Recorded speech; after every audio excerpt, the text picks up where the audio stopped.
Welcome back my YouTube channel Ayurveda learning classes. So दोस्तों, आज अपन study करेंगे महाभूत की उत्पत्ति। चाहे क्वेश्चन किसी भी टाइप से आ सकता है, ये इसको मेनली षष्ठी की उत्पत्ति बोलते हैं। इसमें महाभूत भी बनता है तो महाभूत की उत्पत्ति कह सकते हैं। इंद्रिया की उत्पत्ति होती है तो इंद्रियों की उत्पत्ति का क्रम पूछ सकते हैं, यानी कि इंद्रियों की उत्पत्ति कैसे होती है। चाहे मनुष्य की उत्पत्ति यानी इंद्रिया और ज्ञानेंद्रिया कर्मेंद्रिया होती है तो उसमें मनुष्य की उत्पत्ति। तो इसमें आज अपन डिस्कस करेंगे षष्ठी की उत्पत्ति का क्रम क्या होता है, कैसे होती है, इसको आज अपन स्टडी करने जानने की कोशिश करेंगे। तो दोस्तों, जैसे कि सबसे पहले इसमें क्या होगा कि अव्यक्त होता है। अव्यक्त क्या होता है कि जिसको व्यक्त नहीं किया जा सकता, ठीक है, जिसमें प्रकृति भी आती है, पुरुष भी आता है।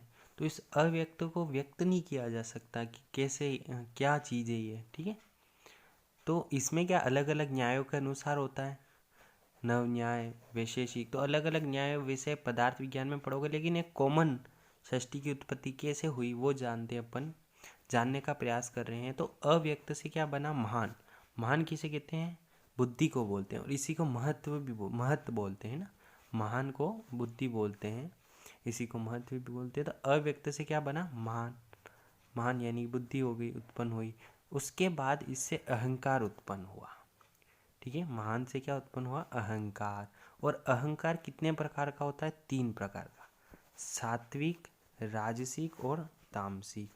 तो सात्विक को वैकारिक भी बोलते हैं, ये भी ध्यान रखना, ये भी लिख दोगे चल जाएगा, ठीक है। सात्विक, राजसिक, तामसिक।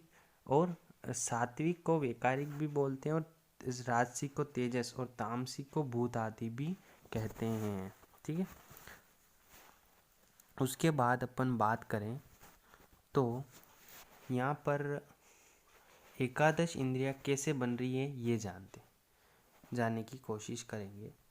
तो जो सात्विक और राजसिक दोनों से मिलकर एकादश इंद्रियां बनी।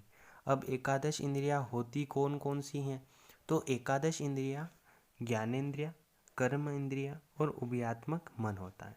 तो ज्ञानेंद्रिया कौन कौन सी होती है, कर्ण यानी कर्ण इंद्रिय, स्वर्णेंद्रिय भी बोलते हैं, सुना जाता है। घ्राण, घ्राण यानी नाक नोज को कहते हैं, तो घ्राण इंद्रिय। रस यानी जीवा इंद्रिय भी बोलते हैं, रसेंद्रिय भी बोलते हैं। चक्षु जिससे अपन देखते हैं आंखों से, चक्षु इंद्रिय। त्वक यानी कि त्वचा, त्वक इंद्रिय बोलते हैं। अब कर्मेंद्रिय में क्या आते हैं, हाथ आएंगे, पाँव आएंगे, पायु मतलब एनस गुदा, और वाक यानी जहाँ से बोला जाता है, उपस्थ मतलब पेनिस होता है। तो यहाँ पर कर्मेंद्रिया, कर्म किन से किया जाता है, कर्म इंद्रियों से। तो हस्त, पाद, पायु, वाक, उपस्थ, ठीक है। एक होता है उभयात्मक मन, ओके माय डियर, उभयात्मक मन, ओके।